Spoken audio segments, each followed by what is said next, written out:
Hi everyone, hope you've all been keeping well. My name is Aaron Rao. I'm the program leader for Media and Communications module here at PSB Academy. Now, as our campus prepares to open again to resume face-to-face teaching and face-to-face classes, it is safe to assume that education is not going to be the same. Classroom delivery is not going to be the same. Physical delivery of lectures is not going to be the same as before as we adopt this new norm. In fact, the whole idea and premise of blended learning will become more center stage. And I'd like to take this video to share a little bit about what is blended learning, some best practices when you're planning a blended learning approach or a blended learning delivery, some good tips that you can apply, as well as some closing thoughts before we kickstart our next semester. So I hope you find this video useful.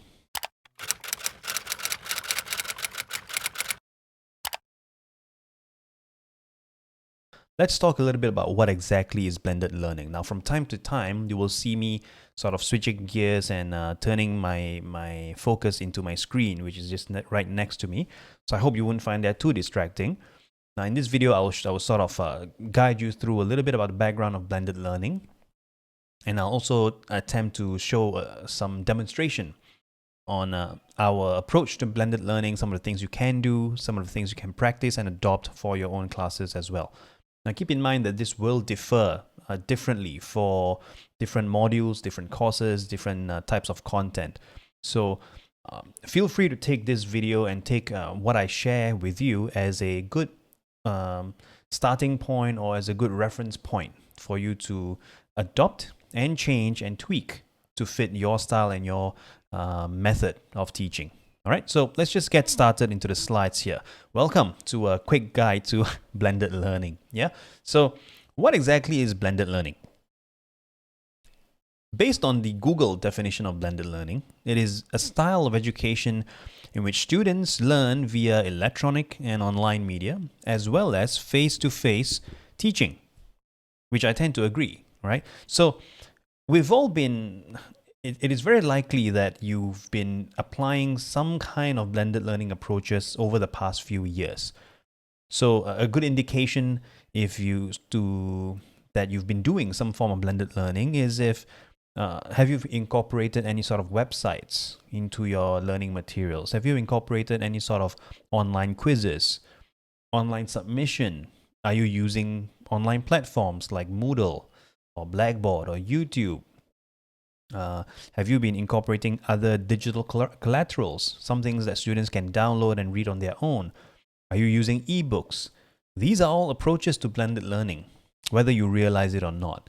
So blended learning is more common than you actually think it is. And if you look at the blended learning mix here, understand that blended learning is not meant to replace face-to-face teaching. Okay? Blended learning is not meant to replace face-to-face or physical delivery. In fact, blended learning is sort of, I wouldn't say created, but it's sort of developed with an idea of complementing existing teaching styles. All right? So there are certain things that with blended learning you can do, but if you're doing it with a physical classroom, you are limited with, number one, the location, the physicality of where you are. And because you're seated at a computer all the time, you need to figure out ways to add some sort of dynamics to your teaching delivery, especially if you're doing it within the confines of your home, like home-based learning. But you're in a classroom, the style and delivery is totally different. Of course, you can interact with students a little more, you can look at them in the eye, and that's all great. But if you're doing it at home, right, there are certain things which you can add to your delivery. Add to your existing slides, add to your existing lecture videos, add to your existing curriculum that you otherwise cannot do if you're just using physical classroom delivery. Okay, I'll show you a little bit on, I'll demonstrate a little bit on what I mean by that shortly. Yeah, so when it comes to a blended learning, it's always going to be a mix of face-to-face teaching, virtual classroom delivery. Some things you might have been doing that over the past few months due to COVID. And of course, digital materials like videos or PDF downloads or even lecture note downloads. The key to understanding blended learning is that it is not fixed. it is not a strict guideline. As you can see, for example, in blended mix 1, which is the bottom row of this slide, face-to-face take up 60% of the overall delivery, as compared to maybe about 20% of virtual and a further 20% of digital. Compare that to blended learning, blended mix 3, where virtual delivery takes up the bulk of the curriculum delivery, and just a little bit of face-to-face and a little bit of digital content. So it's going to be different depending on the subject that you teach, the specialization of the module, as well as the requirements or the demands for the module to be delivered effectively. Okay, so now I'm going to focus on a few areas throughout this tutorial. I'll start off with talking a little bit about the platforms that we typically use to deliver blended learning approaches. The content design, things you have to consider when you're sort of designing content that is meant for blended learning delivery. The tools that you might find useful and in some cases you will need in order to effectively deliver online content. The improving yourself in terms of virtual multitasking. And I'll end the video by talking a little bit about blended learning etiquettes. Okay, so I won't really focus a lot on face-to-face delivery teaching because there's a good chance that all of you watching this video have vast amount of experience in terms of what it takes to conduct a classroom properly. So there's no need for me to go in and talk about how you can deliver face-to-face teaching very well. That's a separate tutorial altogether. And there are people who are far better than I do in terms of advising you on how to do good face-to-face teaching. Okay, so my focus will be a little bit more on the online platforms, things you can do, what you things you can adopt, strategies you can adopt when it comes to planning your content, so on and so forth. Okay, so let me get started with the platforms. Platforms refers to the online mediums or websites that we're going to use to carry information and deliver it to your students, right? So there are multiple different types of platforms that are available. You might have heard of some of these names like Edmodo, Schoology, Canvas, Absorb, Moodle, and Blackboard. And for the longest time, for the last couple of years, PSB Academy has been deploying Moodle as our primary platform for online delivery. But over the last few months, we've fully transitioned into using Blackboard. Okay, so now Blackboard serves as our main learning management system, LMS, for you to conduct your lessons, put in your lecture notes, your quizzes, your online assessments for students to go in and use for their modules and for their subjects. So let me bring you around Blackboard and show you a little bit in case you have not seen Blackboard before at this point. Okay, so let me show you a little bit of demo on the Blackboard. So what you're looking at right now is the institution page for Blackboard. So this is the home page that will typically greet you when you log into Blackboard. And within that, you'll of course have the logo. You have some actual announcements at the beginning here. Other than that, it's pretty straightforward. You can also have access to our academic teaching handbook, associates policy, self-help materials. So here is where all of the tutorials and that will help you take a deep dive into Blackboard and its various features. So you might want to take some time and watch all these materials. But aside from that, you can go into your profile right here, which is my name. And the most important one are the courses. So if you free up your search here, it will list all the courses that you're slated to teach and deliver. Okay, and you can see it in a list view. You can also see it in a tile view. Okay, and if you click on any of the courses, so say for example, if I'm going to look for business ethics, I prefer a list view because it feels more clearer to me. I can basically go in and look for a module that I've taught in the last few months or so. So once you go in, this is called the course page. You can view people in the roster, the course groups. You can join the session. Blackboard Collaborate will be the live session that we use, that you use to deliver your virtual online sessions or your virtual classes. You can mark attendance. You can plot in all your lecture notes here. You can send messages to students using the mail or messages platform. over this the top right corner. And the gradebook, you can sort of download it and make sure that the marks you have is automatically downloadable and be given to exam. So that's a brief look on what Blackboard looks like and the platform that we use in PSB Academy. Another area of platforms would be the platforms you use to communicate with students. Here you're talking about things like Microsoft Teams, Skype, Zoom, and communication tools like WhatsApp or FaceTime. Anything that you use to communicate with students or to conduct your lessons, those are communication platforms. Now, these platforms works a little bit similar to what we have in Blackboard Collaborate, but they are different in a way that they are made to for communication. They are made for video conferencing.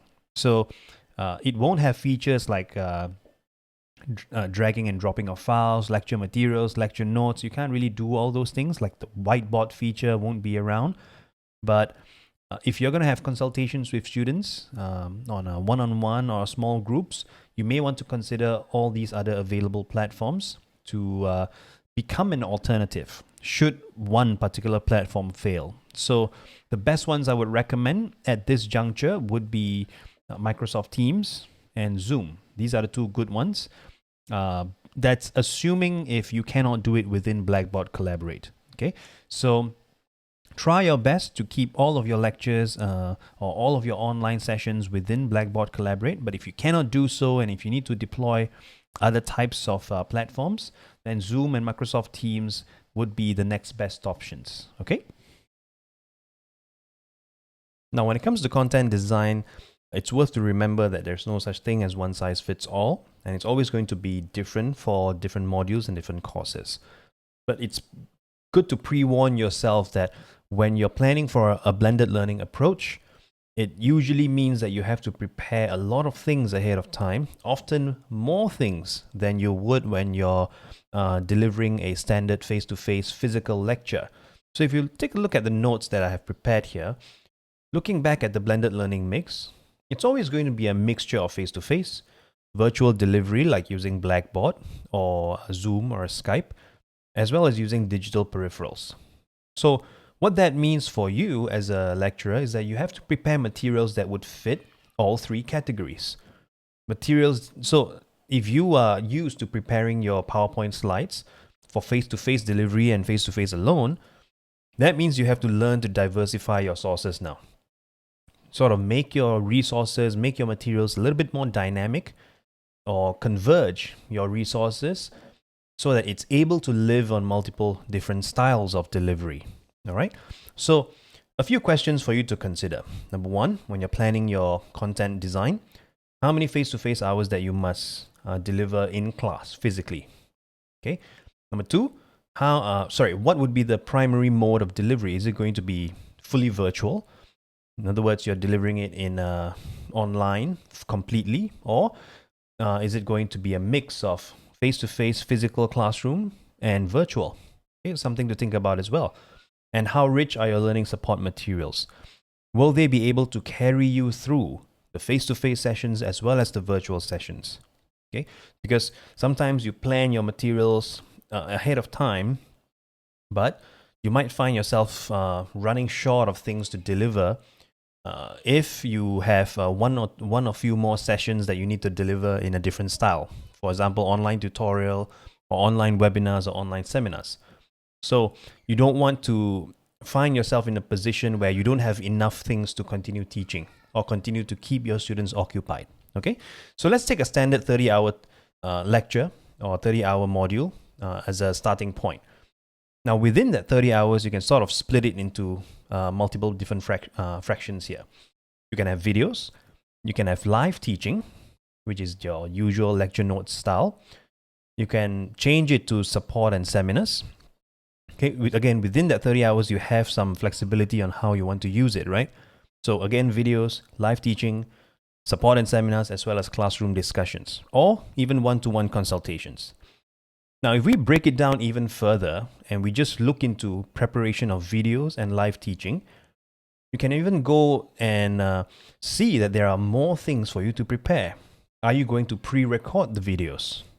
Are you using previous lecture recordings like you've done in the past? Lectures that you've completed and taught in past cohorts before. Are you going to do that? Are you allowed to do that? That's something that you need to make sure as well. Using third-party videos. How many of them can you prepare ahead of time? How many of them do you need to prepare to complement your existing materials? And of course, you have things like YouTube, Vimeo, and other resources. So those are just videos alone.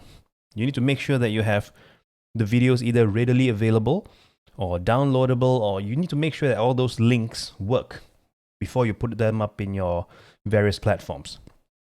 Now, when you talk about live teaching, of course, you have your standard things like your lecture notes, Q&A sessions. Now, Q&A sessions can be different. It's not just a matter of putting a slide that says Q&A. Okay, you can also, most of the time, we know that students do not ask questions. So you need to think of other avenues, especially when doing blended learning, things like Mentimeter that allow students to ask questions anonymously. Okay, so these are factors that you need to consider as well to make sure that you keep the session as excuse me, that you keep the session as open as possible. And 3 exercises, and of course third-party collaterals. So keep in mind that all these materials can mix and vary, but it is quite obvious here that there's a lot of things that you can prepare ahead of time to make sure that your content remains as rich as possible. Okay, so at the end of the day, it's your job to find the best mix to deliver your learning objectives. So let me quickly go through a sample of a module that I've done earlier, or I've taught earlier for business ethics. Now, this is by no means the perfect version of what blended learning is, but it gives you an idea of where to get started. Yeah, so let me go to the browser. So this is the course page for business ethics. Like you said, like you see there, it's started in April 2020. So it's a couple of months old by now. As you see, we have a few things like the module overview, the assignments, right? The lecture notes. So students can download all these things right here. So as I click on the first topic, you'd see that there is a video on the nature of morality. This is a pre-recorded video that I did earlier. There is lesson materials that students can download. Okay, there are again your digital downloads that students can have, which is your coursework briefs, your other forms of lecture notes, and of course there are also other things like quizzes that students can have a look as well. Right. So again, this is what I mean by having a good blend of various materials to make sure that it is able to sufficiently fuel your lecture delivery or your classroom delivery, whether it is face-to-face or being done virtually. Now let's talk about tools that you might need or purchase to enhance and make sure that your videos and your online lectures actually look a little bit more produced, a little bit more polished. Okay, so keep in mind that when it comes to blended learning, you cannot run away from technology. Okay, it is no longer the traditional way of just, well, making your way to a classroom and using a chalk and write on the chalkboard, right? We learn to use new technologies, learn to use new platforms and new production tools, again, to enhance delivery. Even in a large classroom, sometimes, even when we don't like it, we have to use a mic to make sure that our sound, our voice is audible to a large audience. It's the same thing here. When you're doing a lecture and you're presenting something that is meant to live in a virtual environment, you have to make sure that your voice is clear and your visual is presentable, that people can see you clearly, right? So, but let me first get it out of the way that this will have to be an area where it involves some form of monetary investments, okay, or spending. Now, how much do you need to spend? That's a subjective matter. But I would like to assure you that these are something that you spend one time and you would typically not have to buy it again for a very, very long time. Okay? Because one thing to remember is that blended learning and online teaching is here to stay, at least for years to come. Okay? So we have to make sure that our online videos and our online lectures looks and sounds as good, if not better, than our physical lecture delivery. And the only way to do that is to sort of make sure that we have a few tools that are readily available at our disposal to record and capture our lessons properly. Okay, so first and foremost, the whole point of this is to create the perception of good production value. Perception, okay? Understand that all your students are paying good money to study and learn all these materials or learn all these courses. So they want to know that what they're paying for, okay, you're actually putting in some effort to make your videos look good, to make your audio sound good, and to make your lecture notes feel and look professional and presentable. Okay, so there are two areas that I like to talk about, right, when it comes to tools that you need to purchase, and there are audio and lighting. Note that audio here, I have put the font size much bigger, because if you're going to invest on one thing and one thing only, make sure that it is in the form of a mic so that you can record yourself very well. Okay, now most of you has probably gotten started with using your the mic that comes with your mobile phone, and that's perfectly fine for now. But if you're going to think of doing this for the next few years or so, it might benefit if you sort of invest in a better microphone.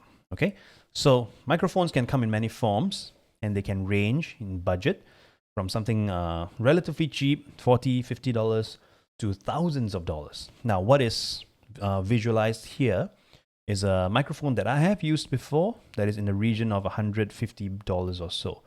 Now, I'm not saying that's cheap.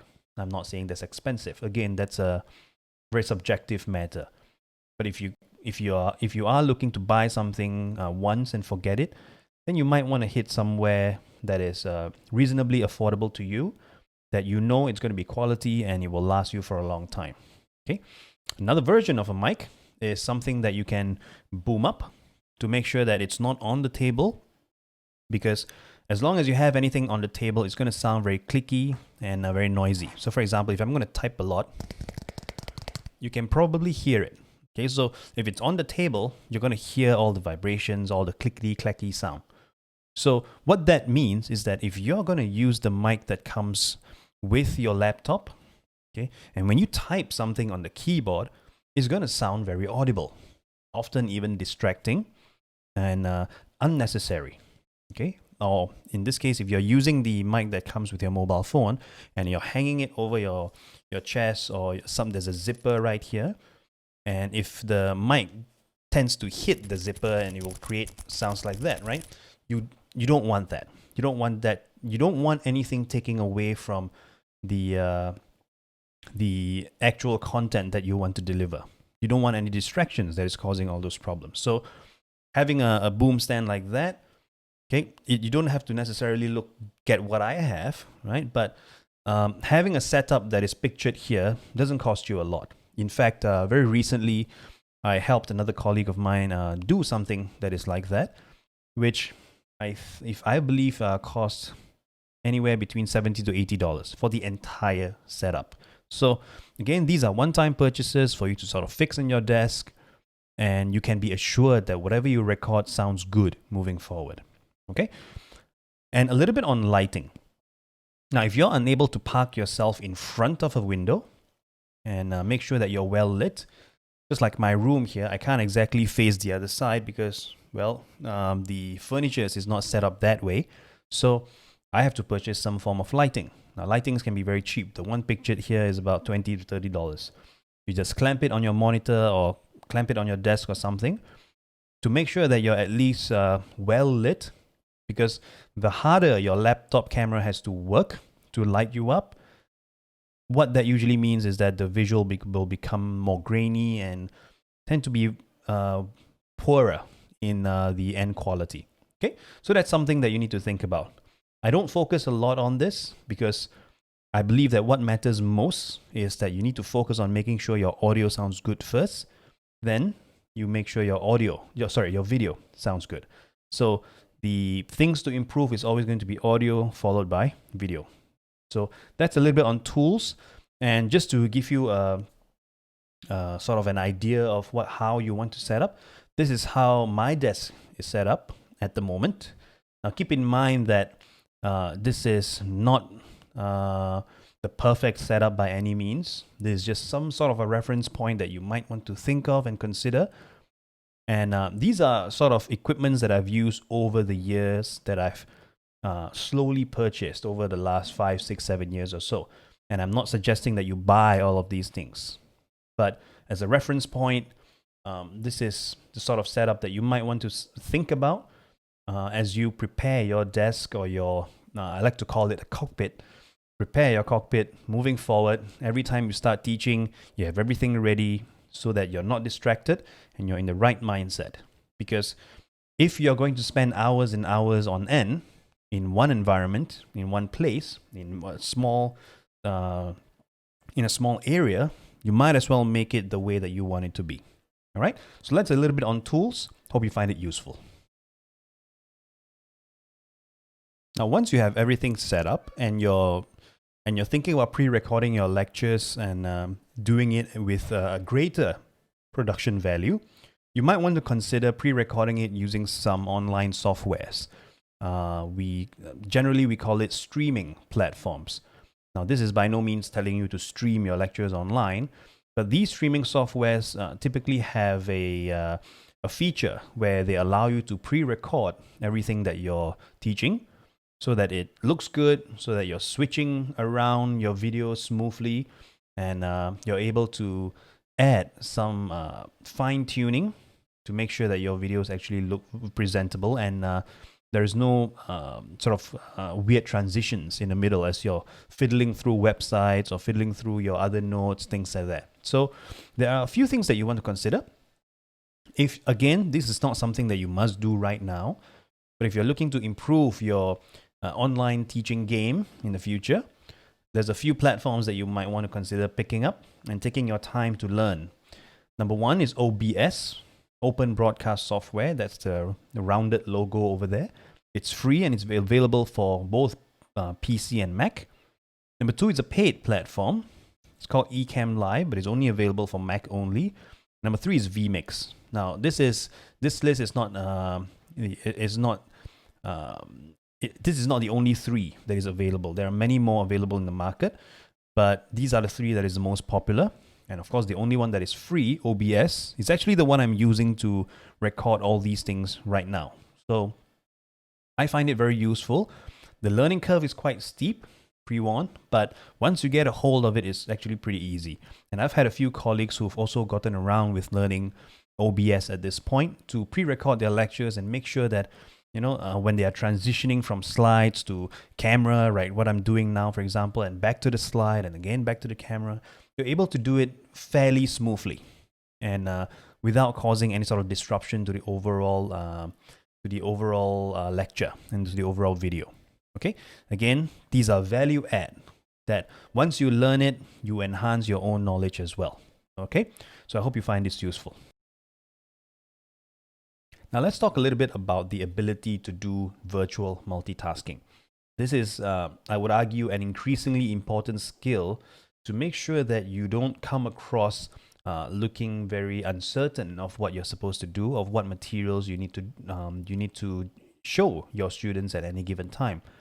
So when you're delivering a lecture online, you will typically need various amounts of resources like websites, videos, YouTube, Vimeo, so on and so forth. So preparing all those things ahead of time so that you can pull any materials that you need to use and they are readily available to you, it's very important to make sure that your video or your lectures remain as smooth as possible and become least disruptive as possible for your students, to also ensure that their attention span is maintained. Okay, so referring to the notes, there are a few things that you need to consider. Number one, of course, is your lecture notes. Open it, prepare it ahead of time, especially your PowerPoints and PDFs. Supporting websites. This refers to your whatever browser that you use, Opera or Google Chrome. It's worth noting that when it comes to supporting websites, a lot of websites now allow you to sign in with your email. I would strongly suggest that you sign out to make sure that there are no suggested materials that pops up or ads that pops up in an unwanted fashion. Okay, so whatever browser that you use, open it, prepare all those tabs ahead of time. I'll show you a little bit in a demo shortly. Right, that is followed by your videos. open your videos, prepare to play at any given time, exercise documents, downloads, Q&A. So if you're using Mentimeter, make it as part of your tabs as well. Now let me show you a little bit of a demonstration on what it means to have a good virtual multitasking. Keep in mind, I'm not perfect. I'm still trying, I'm still learning.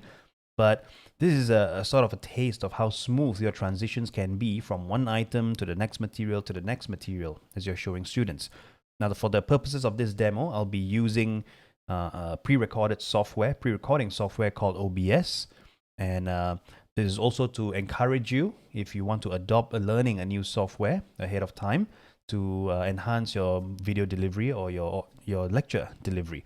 So if I'm doing this, right, and I'm teaching and I'm telling students, okay, right now I'm going to show you a video on listening skills. And in this video, you need to watch out on the problems that these two individuals, when they are communicating with each other, what is the problem when it comes to listening skills. So watch the video and we'll talk about it later. So watch how I transition from this to the video just very easily with the click of one button. Okay, so here goes.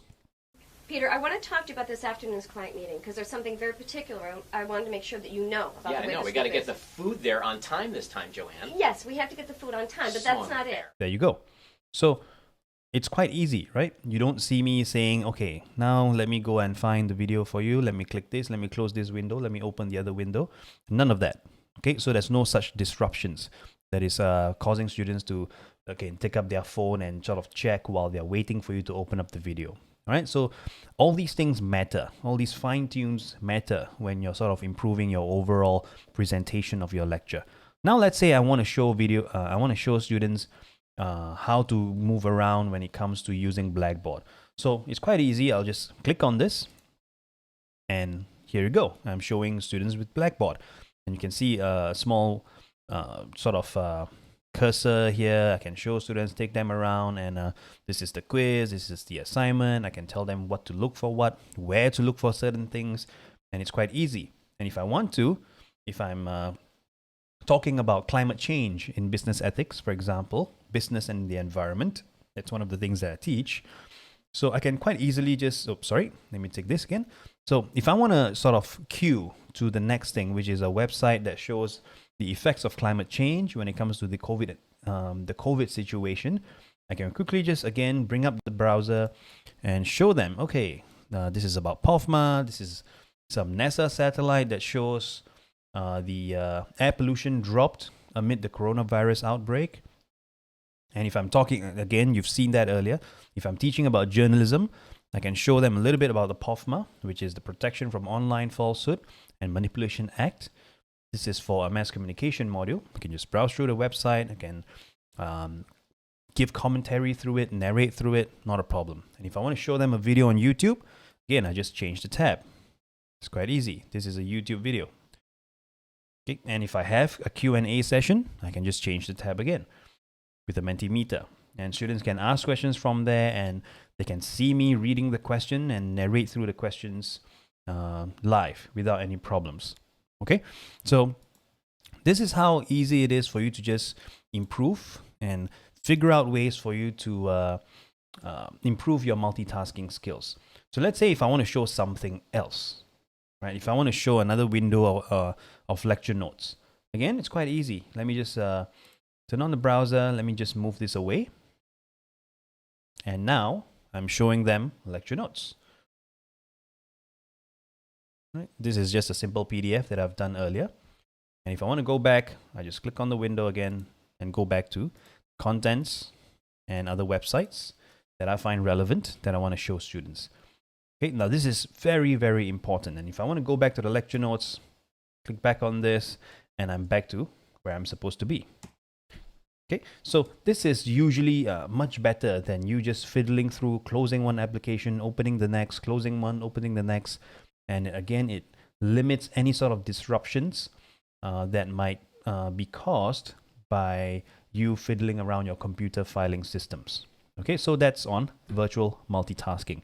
Hope you take some time to think about it and improve on that end. I'd like to end the video by talking and touching a little bit on blended learning etiquettes. Some of the important things that you might want to keep in mind when you're delivering lectures online. And these are simple, common sense things that sometimes we tend to forget or we might take lightly, myself included. Yeah. So the first one, and I think it's the most important one for you to take note of, is to always be ready.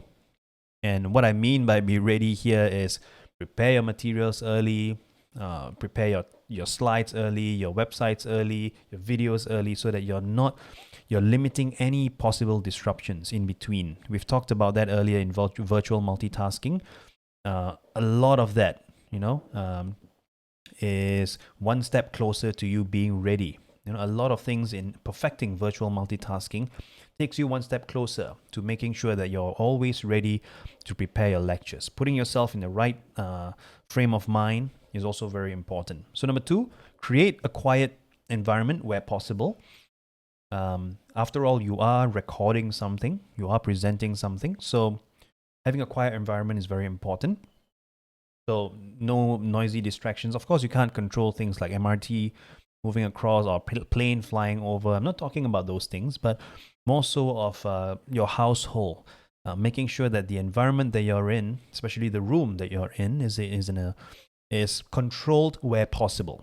Okay. Now, of course, all households are different, and I wouldn't want to be the first one to tell you what to do, but where possible, create a controlled environment where you can control people walking past you, people coming in or out, or people making noises. And one very good step moving towards that direction is, again, getting yourself a mic, because having a mic will drastically eliminate any sort of unwanted noises that is around you, that is further away from you. So if I just give you a short demo right now, if I talk behind the mic, you'll notice that my volume is a lot less audible than it is right now. So say, for example, if I just turn the mic, you can't really hear me, right? So the mic is doing a lot of work in helping me create a quiet environment already. Okay, so keep that in mind. Number 3, and this is a very important one, only share or post content that is subject, module, or school related. This includes your chats, yeah? Everything is now pre-recorded, everything is on video. So it's not a situation where you can get away with small talks as you do in a physical environment or in a physical lecture. It's much more casual, much more relaxing for us typically to do a physical lecture because, well, we can say a few wrong things and usually get away with it, but not quite when it comes to teaching online or delivering online, because again, everything is recorded. So the best thing you can do is that only share things and post contents that is subject related or school related. If it's like assignments or logistics issues, you can talk about all those things. Now, that doesn't mean that you cannot be casual and be friendly with your students. Of course you can, but keep the sensitive talks out of the way. Talks like religion, talks like politics, you want to keep those out the window and try not to get yourself involved in speaking to students in your lectures about those things, unless it's completely related to what you're teaching. Okay. Number 4, be mindful of time. Okay. Be respectful of time. So start on time, end on time. And that doesn't mean that if you're given 3 hours, you need to talk for an entirety of the 3 hours. This is where having a rich content, diverse content will be helpful in aiding you towards fulfilling that 3 hours without having a very boring or draggy lecture. So be mindful of that. Number 5, and this is often taken for granted, whenever we are using videos or websites that are not ours, information that are not ours or does not belong to the school, be sure to credit them, either verbally. You can do it verbally, like for example, okay, I'm going to show you a video from YouTube now. This video is done by an independent filmmaker by the name of so-and-so. So again, credit them, doing it like that. You don't have to always have it in black and white, but be sure to credit because, again, your content will live online. And if so happens that your video is posted on a public forum or public platform like YouTube or Facebook, and you're using third-party resources that you did not credit and you might have claimed it as your own, then you might find yourself in a bit of a copyright struggle or copyright battle. So to avoid that, feel free to sort of credit them, give them the reference whenever possible. Okay, it doesn't cost you anything, and it sort of preserves the integrity of whatever you're teaching as well. Okay, now this list is by no means limited. There are a lot more rules and etiquettes that you might want to adopt, but of course I won't go so far as to talk about all of them, because at the end of the day, you're a professional teacher. You've been doing this for a while. You should know more or less what to do and what not to do. Okay, so I hope you find this useful as you begin your the next term for PSB Academy in July, if I'm not mistaken. So have a good time teaching, and I hope all this information has been useful for you so far. I'll see you again soon.